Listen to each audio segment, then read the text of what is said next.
Reka dushime Imana iduhaye amahirwe yo kongera kuboneka imbere yayo muri gahunda yacu twigiramo ibyigisho bituyobora mu kwiga Bibiliya. Izina ry'Imana yacu nirihabwe icyubahiro.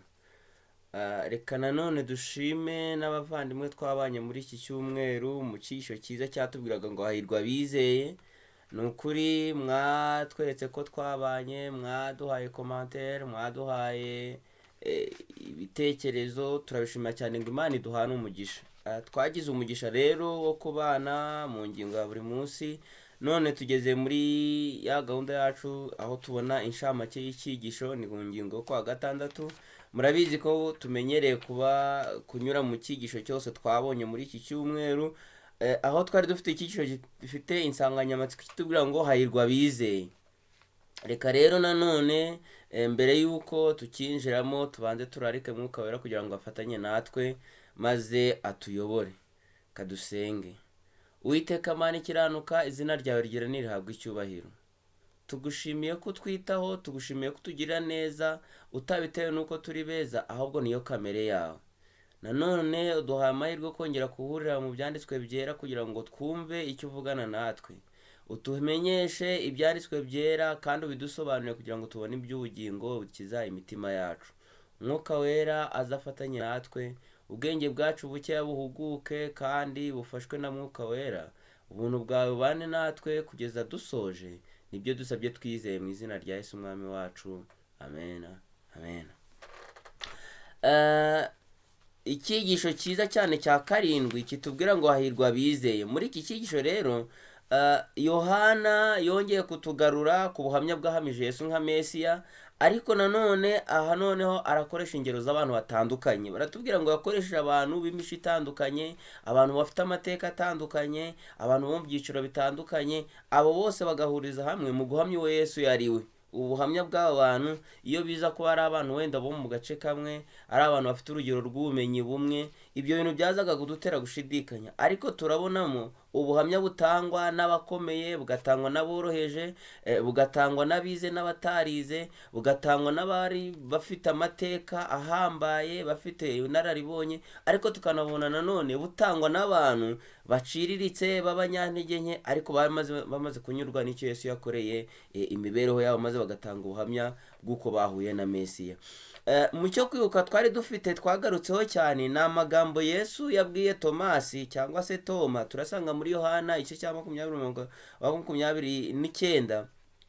Igihe Yesu yiyerekaga abigishwa be akabiyereka Tomasi adahari, nyuma abigishwa babwira Tomasi ko babonye Mesiya wazutse, Tomasi aravuga ati umva rero ibyo bintu mumbwiye nibyo kandi ni byiza, ariko ntabonye umwami wanjye ngo ikiganza cyanjye kimukozeho, ndebe inkovu zo mu biganza, nkore no mu rubavu ndebe inkovu za rya cumu bamuteye, ntago ndi bwizere ko koko ibyo mumbwiye ari byo. Nuko Yesu asubiza Tomasi ati ku murongo wa 29, yewe Tomasi wijejwe nuko umbonye, ariko hahirwa abizera batabonye. Yesu ntago yabuze gucyaha Tomasi nubwo yizeye Yesu ari uko abonye, ariko iyo abantu bose baza kwizera Yesu bashingiye ku cyo babonye, mbega ukuntu twari kugira akaga n'ingorane. Twebwe abasorewe n'imperuka y'ibihe, twebwe mu minsi ya nyuma twizera Yesu tumubwirijwe n'ubutumwa bwiza bwanditswe n'abamubonye. Ni nayo mpamvu igihe Yohana tubwira ubutumwa bwiza agaruka kuri wa murongo wa wundi uvuga ngo hari ibindi byinshi byakabaye byaranditswe mu butumwa bwiza, ariko ibyanditswemo byose byandikiwe kugira ngo twebwe bazabisoma nitwizera ibyo tubona ubugingo buhoraho. Rero mu mbanziza cyigisho cyangwa se mu guterura iki cyigisho bongera kugaruka ku buhamya butangwa n'abantu batandukanye. Muri bo turabona ubuhamya bwatanzwe na Yohana avuga ati nguyu umwana w'intama w'Imana ukuraho ibyaha by'abari mu isi. Ubu ni ubuhamya butanzwe na Yohana integuza ya Yesu. Ariko si ubwo bwonyine gusa, ahubwo na rubanda rwari rwaje kureba kuri Yorodani rwatanze ubuhamya buvuga ngo twabonye Mesiya, uwo Mose yanditseho twamubonye. Turanabona kandi n'ubuhamya bwatanzwe na wa mugore wo kwiriba, igihe yari amaze guhura na Yesu, Yesu akamusobanurira ibye, rwose ntawe yabyumvise. Yatanze ubuhamya igihe yajyaga guhamiriza abo mu mudugudu we, arababwiye ngo nimuze murebe nabonye uwo nabonye, murebe namwe ko ari Mesiya. Ariko uburyo yabibabwiye byagaragazaga impinduka y'uko yahuye nawe koko. Niyo mpamvu bizeye ibyo babwiye badashidikanyije, maze baraza, bahageze baravuga ati koko si amagambo yawe gusa, ahubwo natwe twabyiboneye. Nanone kandi turabona n'amagambo yo guhamya Yesu yavuzwe igihe Marita yari ari kumwe na Yesu, igihe Yesu yaraje ku gituro cya Lazaro. Yesu yabwiye Marita ati Marita, ndakwinginze wizere ko musaza wawe nubwo yapfuye ariko azabaho. Marita rero avuga ati ndabyizeye kuri Mesiya ko kandi ku musozo w'ibihe musaza wanjye azazuka. Ariko ayo magambo Yesu yifuzaga ko Marita yizera ko abasha kuzuka, ko umusaza we abasha kuzuka, nubwo Marita we yahamyaga ko Yesu ari Mesiya ukwiriye kuzaza akima ingoma ya Dawidi, ariko ntabwo yizeraga ko ibyo bintu bishoboka ako kanya. Ariko nubwo atabyizeraga uwo mwanya, ntiyabuze guhamya ko Yesu ari umukiza, ari na Mesiya. Nanone kandi turabona n'amagambo avugwa mu rukiko, aho tubona ubuhamya bwatanzwe, aho igihe Yesu yari imbere y'abanyarukiko, benshi bahamije ko ari Mesiya, barimo na Pilato, kuko yavuze ko nta cyaha amubonyeho. Burya nta wundi muntu washobora gutangwaho ubuhamya bw'uko nta cyaha afite uretse Mesiya. Noneho rero dusoza batubwira ngo none se abo bantu bari bantu ki batanze ubwo buhamya? Tubonye ko hari abakomeye, hari aboroheje, hari abigishijwe nka Nikodemu, ariko hari n'abatarigishijwe nk'uyu mugore wo kw'iriba. Tubona ko rwose nta bundi buhamenyi yari afite, yahamirijwe na Yesu, ahamya Yesu ko ari Mesiya bitewe n'ibyo yari abonye uwo mwanya. Mu ngingo yo kuwa mbere rero, mu bantu bizeye, kuko icyiciro cyatubwira ngo hahirwa abizeye, turongera kwibutswa iby'amateka ya Aburahamu sekuruza w'abizeye. Aburahamu mu mateka ye turabyibuka, yahamagawe ari uwo mu muryango wa Uriya Bakarudaya kwa Setera, ariko ntabwo bigaragara ko bafite kwizera ko mu miryango. Ariko tubona ko mu gihe yahamagarwaga ngo ave mu gihugu cyaho aho Imana izamwereka, yabikoze mu buryo bwo kwizera. Ntabwo ari ibyo gusa, ahubwo turanamubona ikigero cy'uko kwizera kwe kwahamijwe igihe Imana yamubwiraga gutamba umwana we w'ikinege Imana yamuhaye ku bw'isezerano. Aburahamu yarizeye, maze uko kwizera kumuharizwa no gukiranuka. Nuko ngo igihe yari ageze ku musozi Moriya yitegura gutamba umwana we, nibwo yabonye igishushanyo cyagaragazaga neza ugusora kw'intama y'agakiza. Mu gihe yari yamaramaje gutamba umwana we, nuko ngo agiye kubona abona umwana w'intama mu gihuru, nuko amutamba mu mwanya w'umwana we. Ibyo bintu ngo byateye ko Yohana igihe yatwandikiraga ubutumwa bwiza yaravuze ngo ku murongo wa Yohana igice cya 8 umurongo wa 56 niho Yohana yakoresheje urugero rwa Aburahamu avuga ngo Aburahamu yarizeye ngo yifuzaga kubona umunsi wa Yesu. Yesu yabivuze muri aya magambo avuga ngo Aburahamu sekuruza wanyu yifuje kureba umunsi wanjye kandi awubonye aranezerwa. Ni gute Aburahamu, ari nacyo kibazo abari bateze amatwi Yesu bamaje ati se kutaramara imyaka 50 Aburahamu yakubonye ate gute? Nuko abibutsa ibyari byabereye ku musozi Moriya igihe yabonaga umwana w'intama wo gutamba mu cyimbo cy'umwana we. Yaravuze ati uko muri ubwo buryo Aburahamu yitegereje abona igitambo cy'ibyaha, abona Kristo uzapfira abanyabyaha mu mwanya w'intama yagombaga gupfa mu mwana we, kandi muri uwo mwana w'imfura wagombaga gupfa yari yemeye kumutamba. Yabonyemo ishusho y'igusora kw'intama y'agakiza, aho Imana ubwayo yatanze umwana we kuba igitambo cy'ibyaha. Rero Aburahamu mu kwizera yabonye ugusora kw'icyazaga kubaho igihe Kristo yari kwitambaho igitambo cy'ibyaha. Rero igisubizo cye cyagaragazaga ko Aburahamu mu ishusho ya gihanuzi yabonye ugusohora kw'intama y'agakiza. Rero nawe yarizeye kandi yizeraga ko icyo gitambo umunsi umwe Kristo azaba incungu y'ibyaha by'abari mu isi, agasohoza ibyasezerano. Nanone kandi twabonye ubuhamya bwa Mariya. Uyu Mariya muramwibuka, ni Mariya wa wundi Yesu yababariye igihe abamuzanaga bamufashe yasambanye.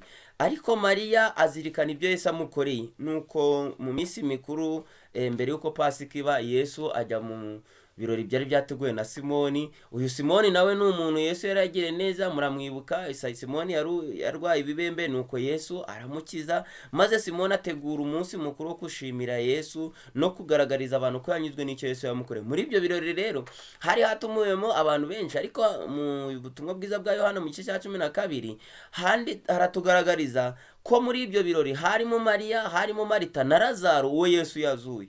Birumvikana ko hari n'abandi bantu bari baje muri ibyo birori byo gushima batumiwe na Simoni. Rero mu gihe ibirori byari birimbanije, habaye igikorwa kidasanzwe aricyo cyagaragaje kunyurwa kwa Mariya. Igihe ibirori byari byinikije, Mariya yitegereje umwami we, yibuka uburyo yamugiriye neza, ariko biragaragara ko Mariya yari yarabizirikanye, wenda icyo yari ategereje ni ukubona uburyo n'amahirwe. Nuko ngo igihe Mariya yatekerezaga gufata ayo mavuta, ko yifuzaga ko amavuta y'igiciro cyinshi yakorewe umwaka wose azayasuka ku mubiri wa Yesu igihe yiteguraga guhambwa, Mariya yaje kumva igitekerezo muri rubanda, yumva ko Yesu agiye kwimikwa nka Mesiya, nk'umwami n'umutware. Avuga ko abona ko atazagira amahirwe yo kumushimira igikorwa no kubimwereka ibyo ko yanyuzwe n'ibyo yamukoreye. Maze Mariya afata ya mavuta yakoreye igihe kirekire, ayasuka ku birenge bya Yesu, arangije abihanaguza umusatsi we. Ngo igihe Mariya yakoraga iki kintu, ntabwo yari azi neza ko biri butume abantu bose bacyitaho, bagiha agaciro. We yumvaga bikoze mu ibanga, ngo ariko gutama no guhumura kw'ayo mavuta kwakwiriye ahantu hose, bituma abantu bitegereza, barakanguka mu bitekerezo byabo. Mu bakangutse harimo na Yuda agaragaza igitekerezo cye cyo kwikunda, nuko avuga amagambo atari meza, ataranashimishije Yesu. Ngo igihe yabwiraga Mariya ati aya mavuta rwose ntabwo abamenywe hasi, ahubwo ari kugurishwa maze agafasha abakene. Ngo ubwo Yuda avugaga iki gitekerezo, Yohana ntabwo yigeze aca ku ruhande, avuze ko Yuda icyatumuteye kuvuga ayo magambo ntabwo ari urukundo yari akunze abakene, ahubwo nuko ari we wabikaga impiya. Rero yifuzaga ko ayo mafaranga menshi yakagiye mu ruhago rwe, maze birumvikana nayo akagirayo akuramo. Yesu rero nk'uwari aho ngaho wasomaga ibiri mu mitima. Muri iyi ngingo nakunze amagambo batubwiye ngo Yesu nk'uwasomaga imitima, yasomye ibyari mu mutima wa Yuda, kandi nanone yarebaga no kunyurwa kuri mu mutima wa Mariya. Ni nayo mpamvu yacyashye Yuda, avuga ati Yuda, abakene muzahorana nabo, ariko icyo uyu mugore akoze kizavugwa ahazabwiriza ubutumwa bwose, ahazabwiriza ubutumwa bwiza hose. Igikorwa cya Mariya na n'uyu munsi kiracyagaragara, kuko icyo Mariya yakoze hari abifuje kugikora. Turabibona igihe Yesu yari amaze gupfa, amaze no guhambwa. Turibuka ko Yosefu na Nikodemu bazanye ibihumura neza, batunganya umurambo wa Yesu, ariko ibyo babikoze Yesu atabareba, atanabasha no kugira icyo abivugaho. Mu gihe Mariya ibyo yakoze yabikoreye umukiza we akiri muzima. Turanabona n'itsinda ry'abandi bagore bazindutse rwose bafite amavuta meza, baje kureba umurambo wa Yesu, ariko urugendo rwabo ruba imfabusa kuko basanze Yesu atakiri mu mva. Ibintu Mariya yakoze rero ngo byagumye mu mutima wa Yesu, ngo n'igihe Yesu yinjiraga mu gihe cy'umubabaro, yari agifite ikimenyetso cy'ibyo Mariya yamukoreye, byaramukomeje kuko yari yamaze kubona nibura umuntu wasobanukiwe n'agaciro k'ibyo yamukoreye. Igikorwa cya Mariya rero gihabwa agaciro, kandi Yesu acyaha Yuda. Ibintu byatanze umucyo, bigakomeza ibyiringiro bya Mariya. Mu ngingo yo kuwa gatatu twabonye ubuhamya bwa Pilato, ubuhamya bwari butari bwitezwe, cyangwa se ubuhamya bwatanzwe ariko butagambiriwe. Uyu Pilato nitumureba turasanga n'umwe Yesu igihe yari amaze gufatwa agashyirwa abanyarukiko, bamujyaniye abatambyi barimo Ana na Kayafa. Bo nta kindi bagombaga kumukorera kuko batari bafite uburenganzira bwo guca urubanza rwo kwica umuntu. Niyo mpamvu bamutwaye kwa Pilato. Uyu Pilato yari umutegetsi w'Umuroma. Birumvikana Abaroma ntacyo bari bahuriyeho n'Abayuda, ariko kubera ko bari barabakoronije cyangwa se bari bayoboye, nibo bagombaga gufata umwanzuro wa nyuma. Ngo igihe mu bifuzo byose aratubwira ngo Pilato mbere yuko Yesu agera imbere ye yari yabwihishuriwe ko uwo muntu uri bumugera imbere binyuze mu mugore we. Yari ambwa ati umuntu bari bukuzaniye rwose ntumucire urubanza. Na Pilato ubwe igihe Yesu yageraga imbere ye akamubaza, ngo amagambo ya Yesu yemeje mu buryo budasubirwaho ko nta cyaha afite. Maze Pilato inshuro 3 zose ahamya ko nta cyaha amubonye. Ariko kubwo kwanga guhari icyubahiro, muri iki cyo batubwiye ngo kutumvira umutima nama, Pilato yahamije 3 kose ko Yesu nta cyaha amubonye.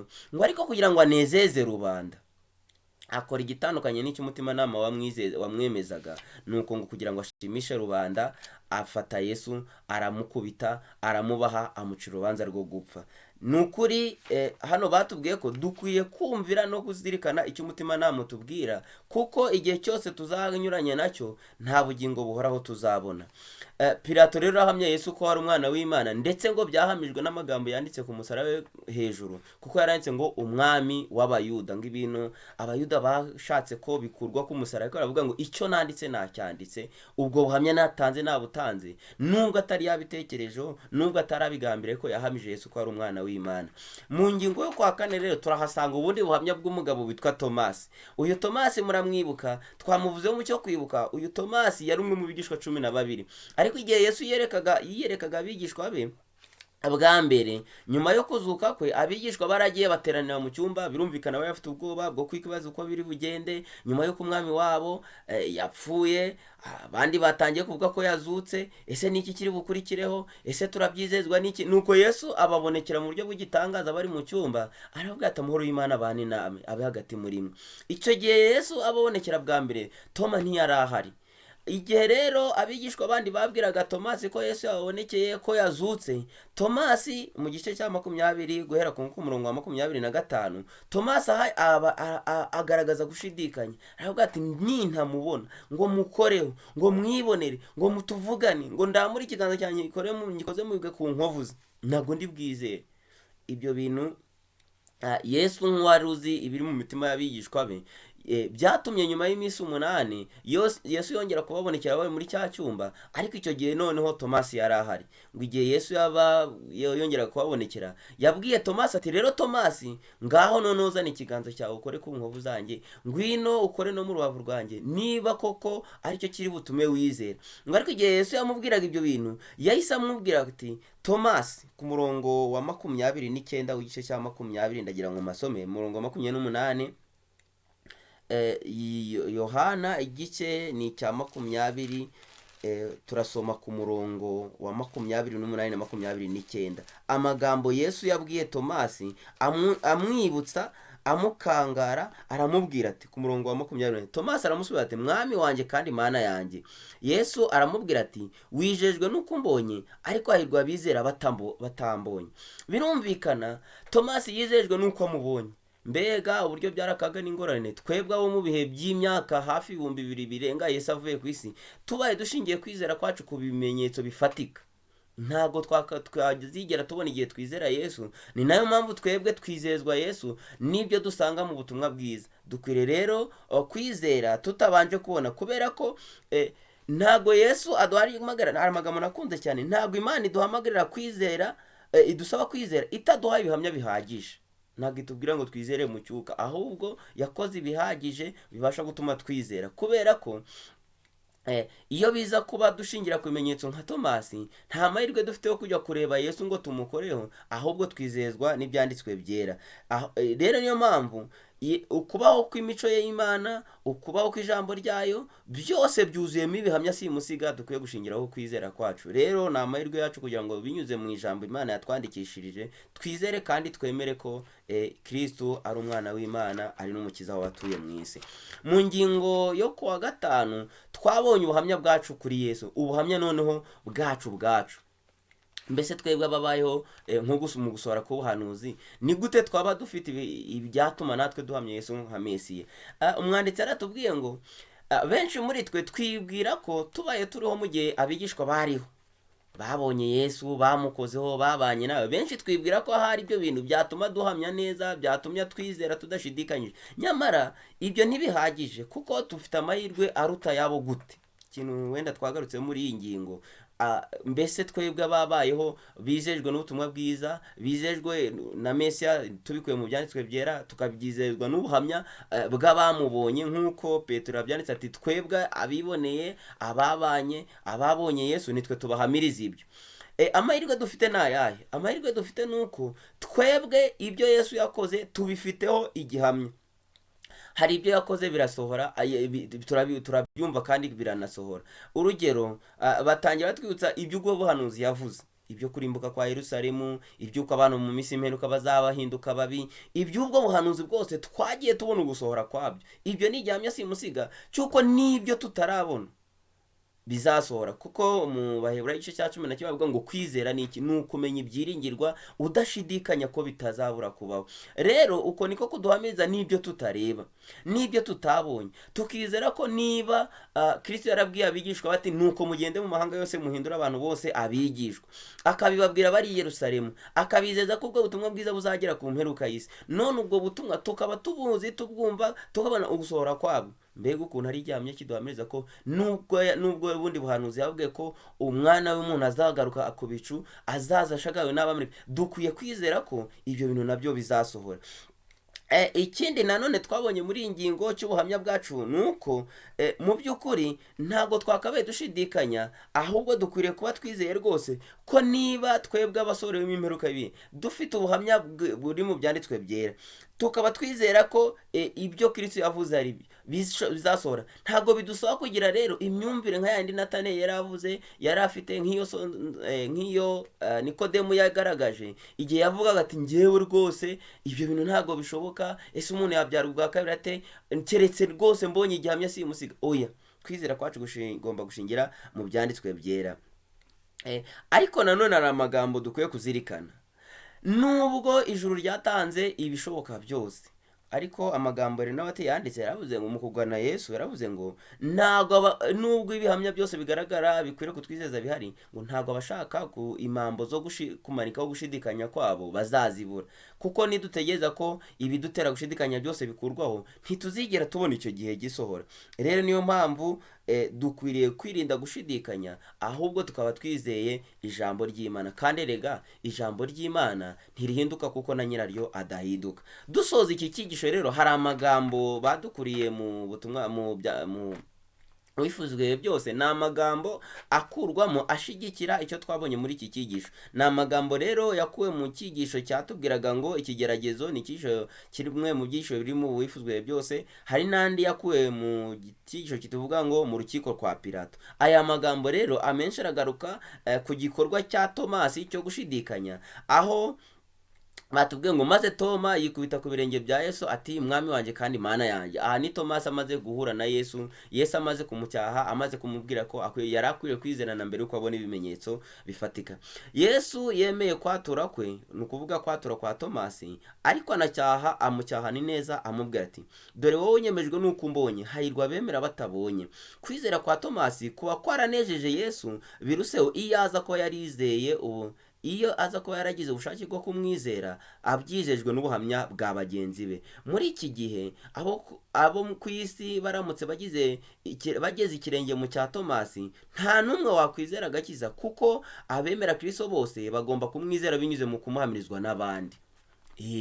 Turamutse tugize kwizera gushingira ku bifatika nka Tomasi, nta gihe twazizera, kuko twese abizeye twizejwe n'ijambo ry'Imana, kandi ijambo ry'Imana ni ubuhamya bwanditswe bw'abahamya bahamya ubwo butumwa bwiza. Yego bahumekewe na Mwuka w'Imana, ariko baratubwira ibyo Kristo yakoze. Rero twebwe tubyizezwa n'ubuhamya bwabo. Icyo twizeye ni uko ijambo ry'Imana ari ukuri, ritabasha kubeshya nk'uko na nyiraryo ari ukuri. Benshi mu babaye imbata zo gushidikanya bisobanura bavuga ko baramutse bafite ibihamya nk'ibyo Tomasi yari afite, bikomotse kuri bagenzi be bakwizera. Ntabwo babona yuko badafite ibyo bihamya gusa, ahubwo bafite n'ibirenzeho. Benshi bashaka gushigikira gushidikanya kwabo no kutizera bavuga ko baramutse bafite ibihamya bingana n'ibyo Tomasi yari afite, nabo bagira kwizera. Ariko mu gihe bagerageza kugaragaza izo ntege nke nuko gushidikanya kwabo, hano umuntu yanditse aravuga ngo benshi bamera nka Tomasi, bagategereza igihe ibizibatera gushidikanya bizakurwaho. Ntago baba bafite kwizera, buhoro buhoro bagenda bashikama mu kutizera. Abameze batyo bimenyereza kutizera ibitagenda neza, bimenyereza kwitegereza ibitagenda neza, maze bakavugira mu matamatama bakivovota.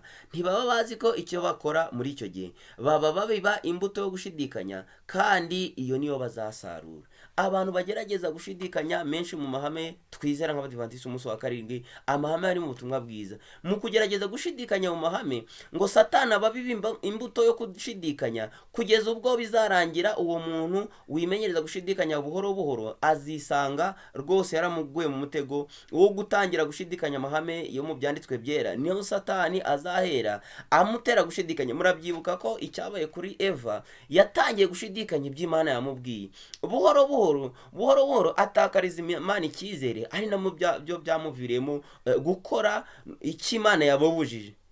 Nguyu umugambi wa Satani wo kudutera gushidikanya Imana, gutera kudushidikanya ukuri kuri mu byanditswe byera, bityo umuntu agasigara ayobowe n'amarangamutima ye aho kuyoborwa n'ijambo ry'Imana. Reka dusabe Imana kugira ngo ubwo tumenyeshejwe ibyanditswe byera dugere kwizera kandi dushikame mu kuri, nibwo Kristo azadushoboza kumenya ukundi kuri kose, kugasobanukirwa imitima yacu. Naho nitumenyera gushigira amasezerano amwe namwe ukuri kumwe na kumwe ko muri badushidikanyaho, ibyo ni umugambi wa Satani, kuko bizarangira n'ukuri gusobanutse guhindutse udafite ishingiro mu mitima yacu. Reka dusabe Imana kugira ngo itwongerere kwizera. Nibyo mbasabira nanjye nisabira mu izina rya Yesu. Dusenge. Turagushimiye cyane Uwiteka Mana ikiranuka, ubwo duhaye amahirwe kongera gusobanukirwa ibyanditswe byera, uduhaye ingero z'ibifatika z'abahamije bagahamya kuri Mesiya, ariko nanone uduhaye umuburo uturinda gushidikanya. Ubwo waduhaye ijambo ririmo ukuri kose, uduhe kwizera nk'uko wabigenjereje intumwa zawe, kuko ayo masezerano ari ayacu, kandi ijambo ryawe rikomeye nka nyiraryo, rikomeye kuko udahinduka niko naryo ridahinduka. Reka ibyo byizeze imitima yacu, ubuntu bwawe bukomane natwe, nibyo dusabye twizeye mu izina rya Yesu umwami wacu. Amen.